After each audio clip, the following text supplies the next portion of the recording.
I say be happy with what you got. You'll be happy. Me, I want what's coming to me. Oh, well, what's coming to you, though? The world, Chico. And everything in it. Hey, Shalom. I'd like to give all praises, glory, and honors to Yahweh Ba'ashem Yahushai, Ba'ashem Akakwadash. I'd like to give double honors to the apostles and the elders of Great Millstone who rule well. Peace, salutation, and blessings to the elect who firmly believe in Yahweh Ba'ashem Yahushai. And, you know, the movie clip you just watched, you know, as most of you brothers may know, it's from the movie Scarface. You know, and when you check it out, you know, that movie Scarface, you know, Tony Montana, Al Pacino's character, you know, he pretty much, you know, got it out the mud, you know, as far as, you know, we all know the movie, the content of the movie and everything like that. You know, he wanted more for himself, right? And in that time, you know, in that epidemic, you know, cocaine was big on the Miami scene. Was that the 70s, 80s? I believe it was the 80s. And, you know, he wanted to make a way for himself to climb out of his situation, you know. So on his rise, you know, him and his right-hand man, you know, they was driving down the street and, you know, he's pretty much telling him, you'd be happy, Tony, you know, because Tony had the hunger for more, you know what I'm saying? And, you know, that's the mindset that we have. You know, being of the hopeful elect, you know, we have the hunger for more. We're not fixated. We're not content with anything that this society has to offer us. You know, what the Federal Reserve note can provide. You know, we want the whole world. You know, we want the whole world. You know, and that's what we have coming to us through the spirit and power of Yahweh Ba'ashem Yahushai. You know, he said everything in it. You know, and that's what we're going to have. Right, so I want to start off with the book of Psalm chapter 37, verse 11. It says, but the meek shall inherit the earth and shall delight themselves in the abundance of peace. That's right, the meek shall inherit the earth. Who's the meek? The elect. You know, when you look up that word meek, it really means to be humble, right? Humble, humiliated, you know, and who are the ones that's actually, you know, going through that process? We of the hopeful elect, you know, we're out there teaching his word, sighing and crying for the abominations that be done in the midst thereof, week in and week out. We're doing our shows throughout the week, you know, and we're being humiliated. You know, we got people who scoff and scorn at this word. You know, you got federal agents, you know, monitoring brothers, you know, scoping out camps and everything like that. You know, it's agent provocateurs, you know, all kinds of madness, you know, and the test is going to get hotter. You know, we're approaching the times of where the test is going to get hotter. We approaching the times of Jacob's trouble. You know, we're going to have to face the same scenarios 2/3 are going to face, because what it's all about, because it's prophecy. You know, it's all about prophecy. The difference between us and them is that we have the kingdom to look forward to, right? We have the kingdom to look forward to through the spirit and power of Yahweh Ba'ashem Yahushai. Let me get 2nd Ezra, the 7th chapter. I'm gonna start at verse 1.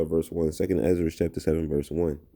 And when I had made an end of speaking these words, there was sent unto me the angel which had been sent unto me the nights afore. And he said unto me, Up, Ezra, and hear the words that I am come to tell thee. And I said, Speak on, my power. Then said he unto me, The sea is set in a wide place, that it might be deep and great. That sea that the scriptures in representation to is the world, the kingdom. You know, that in which we have coming to us. It says, But put the case, the entrance were narrow and like a river. Who then could go into the sea to look upon it and to rule it? If he went not through the narrow, how could he come into the broad? So we're in a process now of where we got to go through the narrow. And part of that narrow is in representation of Jacob's trouble. Jacob's trouble, the hour of temptation. That's the narrow. Martial law, famine, concentration camps, pestilence, plagues, working a 9 to 5 while maintaining a good attitude in Yahweh Bashem Yahushua. Brothers going through infirmities, things of that nature. Right? This is what we have to endure. You know, the hour of temptation, to where the mark of the beast, which is the microchip, is going to be pushed upon the masses of the people, to where it's going to be life or death. Right?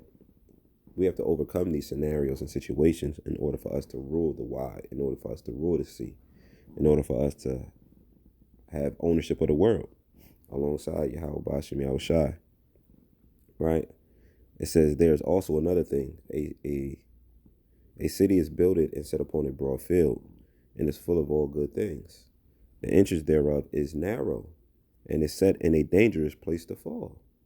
Like as if there were a fire on the right hand, and on the left a deep water. So we have to drop, so to speak. The Lord has given us hints, clues, what to look out for, what to prepare for, you know, spiritually, mentally, emotionally, what to expect. This truth is not an easy nor light thing. It's dangerous. Why is it dangerous? Because our lives are on the line, right? And it's easy to fall off because of what? Life's temptations, you know, life's perils, right? We have to trust and rely on a power that we can't physically see right now, right? That we can't physically see, you know, but we believe in, because we feel him, right? We believe his word. We believe his message. It says, and one only path between them both, even between the fire and the water, so small that there could but one man go there at once. If this city now were given unto a man for inheritance, if he never shall pass the danger set before it, how shall he receive this inheritance? So we got to go through it. The only way out is the way through. The only way out is the way through. You know what I'm saying? You can't climb up some other way. You know, we got to go through the test. It's the Lord's test. It says, and I said, it is so, Lord. Then said he unto me, even so also is Israel's portion, because for their sake I made the world. That's right. So the Lord made the world for our sakes. And when Adam transgressed my statutes, then was decreed that now is done. Then were the entrances of this world made narrow, full of sorrow and travail. They are but few and evil, full of perils and very painful. Because of Adam and Eve going off, this is why we have to be tested, battle tested, and being proven. You know, being battle tested and proven. So we got to go through these harsh realities in order to obtain everlasting life. For the entrances of the elder world were wide and short, and brought immortal fruit. If then they that live labor not to enter into these straight and vain things, they can never receive those that are laid up for them. So we got to go through it. The kingdom has to be earned now. Before it was given, now it has to be earned. Now therefore, why disquietest thyself, seeing thou art but a corruptible man? And why art thou moved, whereas thou art but mortal? Why hast thou not considered in thy mind this thing that is to come, rather than that which is present? Then answered I and said, O Lord, that bearest rule, thou hast ordained in thy law that the righteous should inherit these things, but that the ungodly should perish. You know, so these are hints, these are clues. You know, the righteous is going to do the things in which Yahweh Bashem Yahushua told us to do. The ungodly is going to perish. They're doing everything contrary to what the Heavenly Father said to do. Right? Nevertheless, the righteous shall suffer straight things and hope for wide. So we got the hope for the kingdom. That's going to be the battery in our back. Our hope, our faith. That's what's going to keep us going. That's what's going to not allow us to take the chip. That's what's not going to allow us to succumb to the wiles of the devil. That's what's not going to allow us to succumb to his Project Blue Beams, you know, and madness, just madness, right? It says, for they that have done wickedly have suffered the straight things, and yet shall not see the wide. 2/3. You know, they lie, steal, kill. Why shall I say murder? You know, they do everything abominable, being moles, sodomites. So therefore, they're not going to receive the kingdom. They're going to have to be born into the kingdom. But they got to die on this side by way of thermonuclear fire. And he said unto me, there is no judge above Yahweh, and none that have understanding above the highest. For there be many that perish in this life, because they despise the law of Yahweh that is set before them. For Yahweh hath given straight commandment to such as came, what they should do to live, even as they came, and what they should observe to avoid punishment. Nevertheless, they were not obedient unto him, but spake against him, and imagined vain things. I want to be a billionaire. I want to be a trillionaire. America's going to go on forever. We're all going to be riding in Teslas. And deceive themselves by their wicked deeds, and set up the Most High that he is not, and knew not his ways. That's right. They don't know the ways of the Lord. And then when we try to tell them the ways of the Lord, it's not suitable for their lifestyle. It's not cozy and comfortable, because serving the Lord requires work. But if you love the Lord, you're going to do it, despite how it may feel. It just is what it is. That's why the Lord deals with men. He don't deal with women, because women move off of emotion and men move based upon logic. And there's no age limit to how a woman moves. There's no age limit. That's why as a child, she's under her father, and as an adult, she's geared to her husband. She's under her husband, because the man has to be the one to control a woman's emotions. And he does it by having understanding of Yahweh Ba'ashem Yahweh Shai. That's just what it is. Let me get the book of Romans 8 and 18. It says, for I reckon that the sufferings, matter of fact, let me start at verse 16. The Spirit itself beareth witness with our spirit that we are the children of Yahweh. And if children, then heirs of Yahweh, and joint heirs with Yahweh Shai. If so be that we suffer with him, that we may be also glorified together. We going through the sufferings, man. It's not comfortable teaching this word for 2+ hours in the cold. It's not comfortable to where we go through day-to-day tribulations in life and still got to maintain a positive attitude and do these works and push this word. When your woman is not in agreement with you when it comes to this word, and relationships are severing because of this word, it don't always feel good. Or a relationship with your family, being in disagreement because you believe in this word. It don't always feel good, but you grow to become numb to a certain extent based upon how you may care about that particular relationship. But it always doesn't feel good. But guess what we got to keep doing as prophets and men of the Lord? Keep pushing. Keep pushing. Because we understand the end game. Our hope is what keeps us fueled. It says, verse 18, for I reckon that the sufferings of this present time are not worthy to be compared with the glory which shall be revealed in us. So that when we look at the world, we look at 2/3. We tell them, you be happy. You be happy with what you have in this society. We not going to be happy. We'll be happy in the kingdom. You know what I'm saying? Because we know what to look forward to.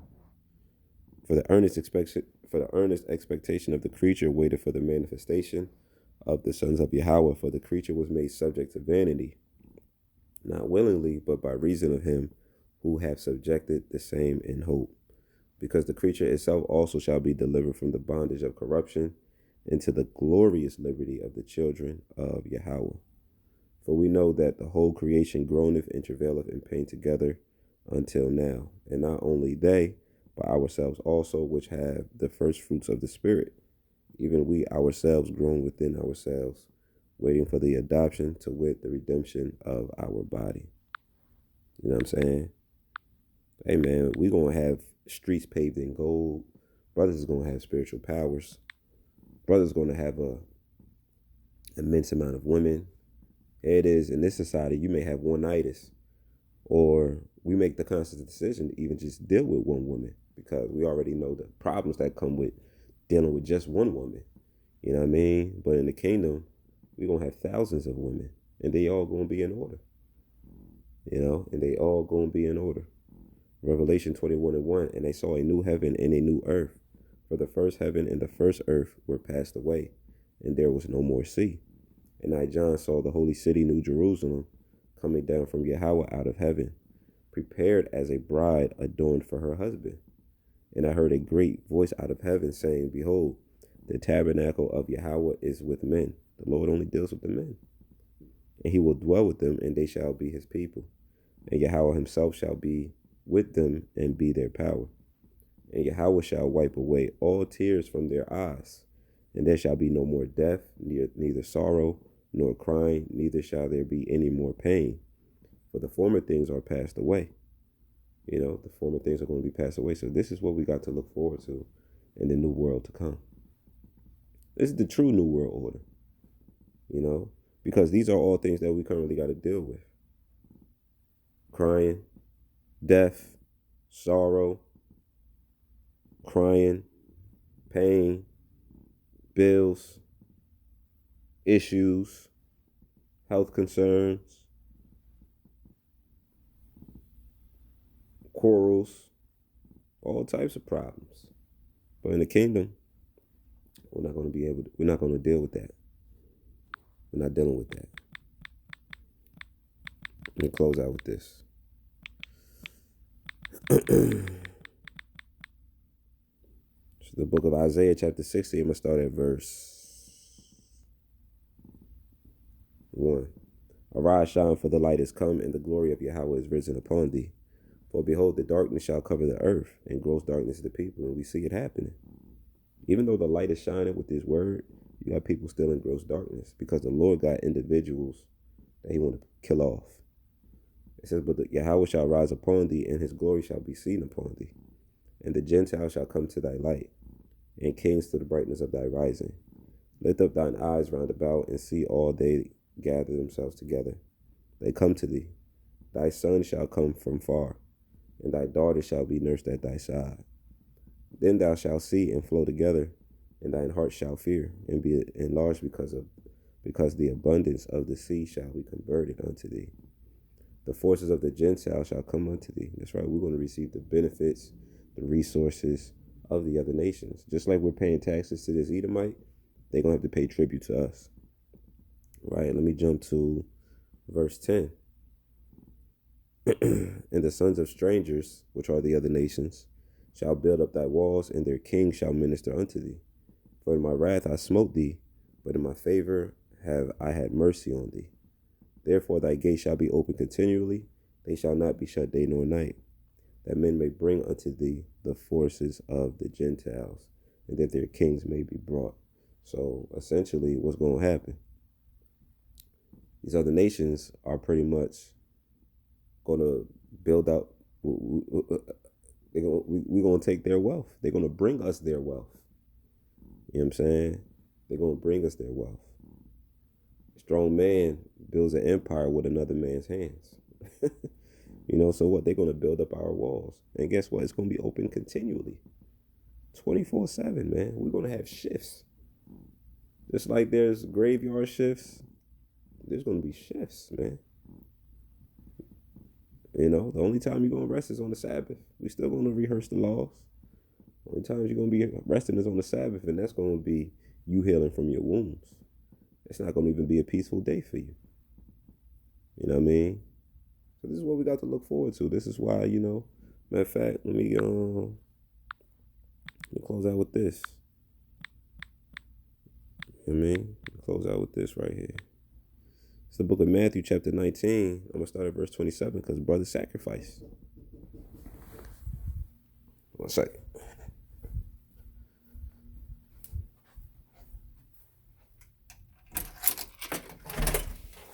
Yeah,